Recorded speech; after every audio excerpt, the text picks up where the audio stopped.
2024 के लोकसभा चुनाव में अब बहुत ज़्यादा वक्त नहीं है। अगले 2 से ढाई महीने के अंदर आचार संहिता लागू हो जाएगी, चुनावों का कार्यक्रम घोषित हो जाएगा। उससे पहले ईवीएम को लेकर के एक बार फिर देश में बहस शुरू हो गई है। सोशल मीडिया पर इसको लेकर के बहुत सारे पोस्ट वगैरह लोगों की तरफ से आ रहे हैं। एक वीडियो हम दिखा रहे हैं आपको, सैम पित्रोदा ये हैं और क्या कहते हैं वो, ये सुन ले जरा। Election, how do you see this? Do you also think, and do the Congress party think that there is some possibility of rigging, and there is a possibility of some something which can be fishy in the electronic voting machine?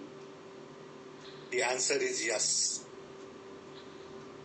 The answer is yes, mainly because of the way VVPAT is introduced, attached, working, and it makes electronic voting machine not a standalone machine. There is a report of the Citizens Commission on Election. अगर आप ये report को पढ़िए तो आप समझेंगे कि issue कितना गहरा है। This report has been signed by 6,500 citizens. It has distinguished IAS officers, scientists, engineers, and many others. ये जस्टिस लोकुर लेड कमीशन है। इन्होंने बहुत सारी चीजें पढ़ी है। ये रिपोर्ट पढ़ने के बाद मैंने एक्सपर्ट से बात की, IIT professors in America, scientists, and I am also convinced that there is a possibility. There is a mistrust because of this VVPAT. देश में आज की तारीख में सभी सरकारी विभाग, सरकार और व्यक्तिगत रूप से अगर आप कहें तो प्रधानमंत्री मोदी के सामने पूरी तरह से दंडवत है, नतमस्तक है। जिस देश में सरकारी अधिकारी और कर्मचारी बहुत बड़ी संख्या में बेईमान हैं, भ्रष्ट हैं और सरकारों की गुलामी करते हैं, उस देश में आप विश्वास करने की बात करो। विश्वास करने का कोई मतलब ही नहीं। जितनी भी पार्टियां, पॉलिटिकल पार्टियां 28 जितनी भी हैं, और उसके अलावा और भी जो विपक्ष है, मेरा उनसे निवेदन है, आग्रह है, इलेक्शन कमीशन जनता का नौकर है। अगर वो आपको मिलने का समय नहीं दे रहा तो आपको उसके खिलाफ खुल के आंदोलन नहीं करना चाहिए। वोटिंग के दौरान जो वीवीपैट मशीन है जिसमें 7 सेकंड के लिए पर्ची दिखती है, जिससे व्यक्ति वोटर जो है कंफर्म करता है कि उसने जिस पार्टी और जिस व्यक्ति को वोट दी है उसकी वोट उसी को गई है, और उसके बाद में वो 7 सेकंड में कितनी दिखती है कितनी नहीं आप भी जानते हैं। ऊपर काला सा उसके ऊपर वो होता है, शीशा होता है, और वो पर्ची कट के उसी में गिर जाती है। मैं दावे के साथ कह सकता हूँ आधे से ज्यादा मतदाता उसे देख नहीं सकते, फिर भी एक पल को मान लें कि सबको दिख गई, पर पर्ची तो उसी में गिर जाती है।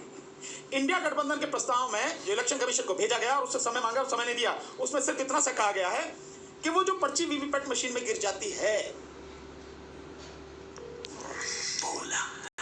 जो मतदाता है उसे दे दिया जाए, वो बाहर आनी चाहिए उसके हाथ में, ताकि वो देखकर कंफर्म कर सके हाँ जिस पार्टी और जिस व्यक्ति को उसने वोट दी है, कैंडिडेट को, वोट उसी को गई है।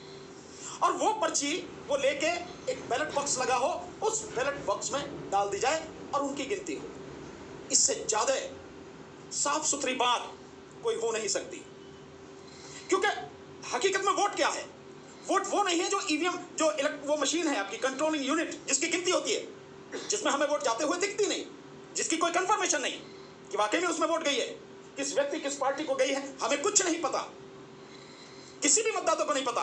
लेकिन जिसमें थोड़ा बहुत दिख रही है कहाँ ये है, तो वो पर्ची हाथ में मिल जाए और वो बैलेट बॉक्स में डल जाए, वोट तो वही है ना, वोट की गिनती होनी है ना, तो वोट वो है, उसकी गिनती कराई जाए।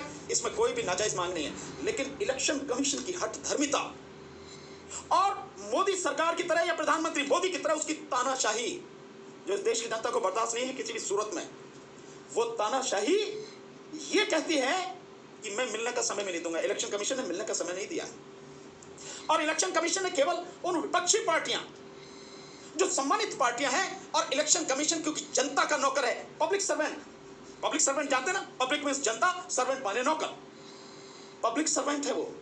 उसकी जिम्मेदारी है कि इलेक्शन के विषय में कोई बात है और कोई व्यक्ति विशेष या कोई व्यक्ति या पॉलिटिकल पार्टी को संगठन उससे मिलना चाहता है, उसी से रिलेटेड इलेक्शन से संबंधित, चुनाव से संबंधित प्रक्रिया के विषय में, किसी भी विषय में उनको समय दें, उनसे बात करें। लेकिन उन पॉलिटिकल पार्टियां जो इस देश में केंद्र में भी सत्ता रही है, राज्यों में भी सत्ता में रही हैं, मिलने का समय नहीं दिया।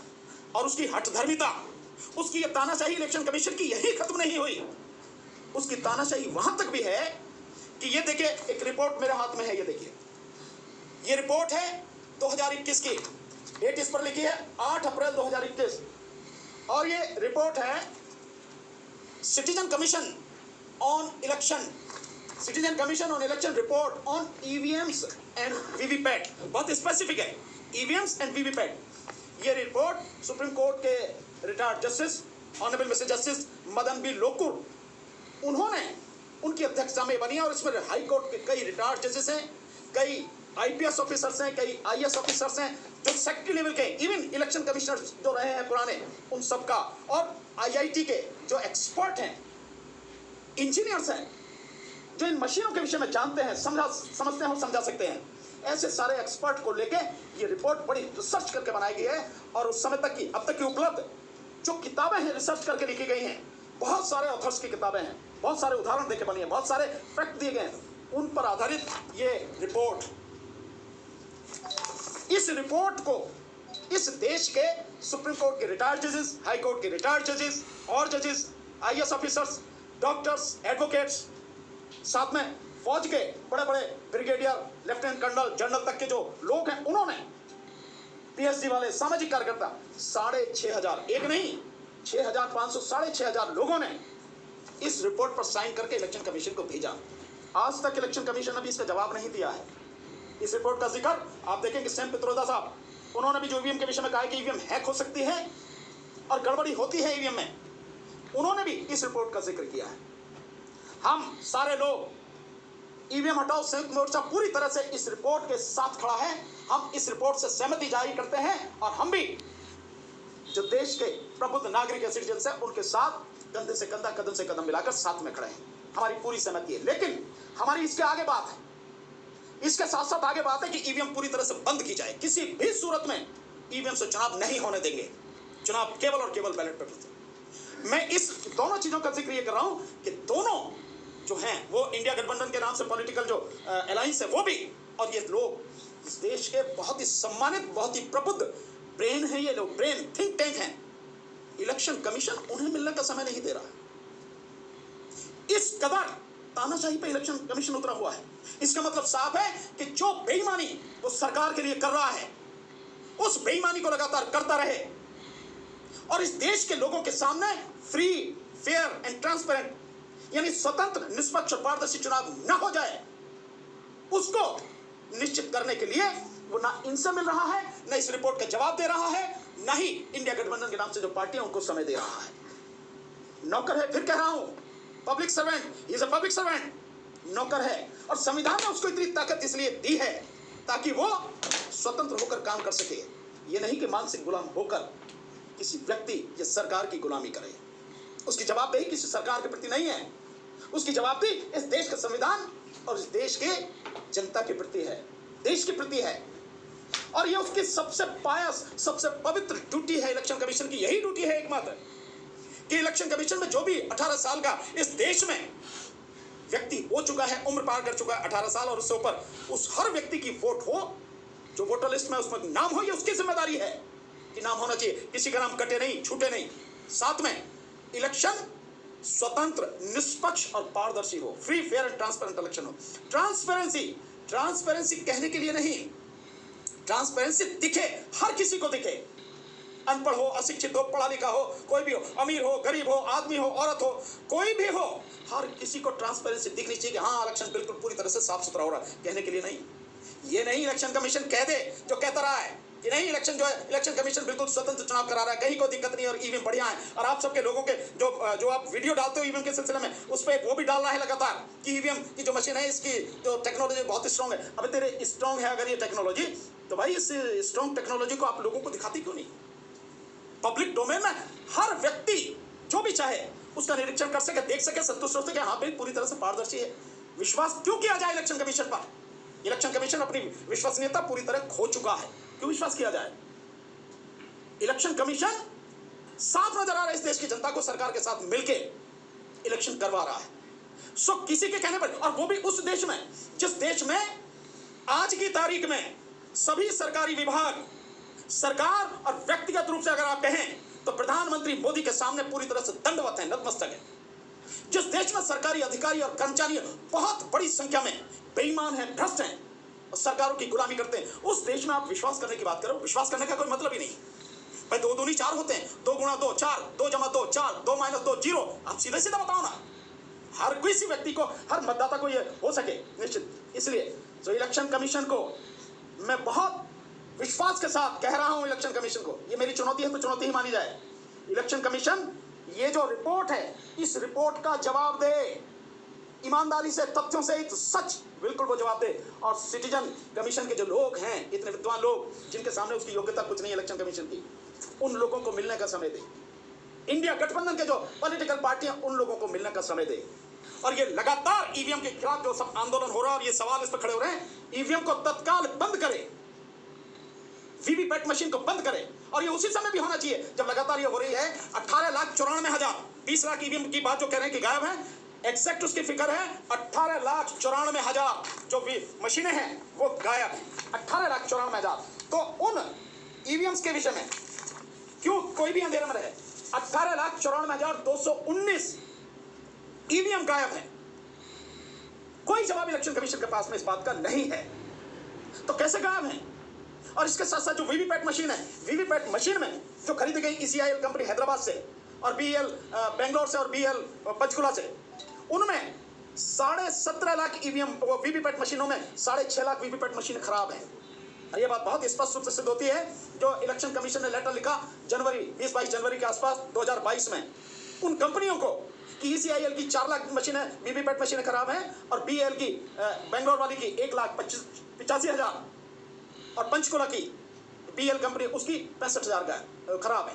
इस स्थिति के बावजूद तो ये सारी, मेरा निवेदन है कि वो समय दे। एक बात, दूसरी बात, मेरा इन सभी लोगों से जो इंडिया गठबंधन के लोग हैं, जितनी भी पार्टियां, पॉलिटिकल पार्टियां 28 जितनी भी हैं, और उसके अलावा और भी जो विपक्ष है, मेरा उनसे निवेदन है, आग्रह है, इलेक्शन कमीशन जनता का नौकर है।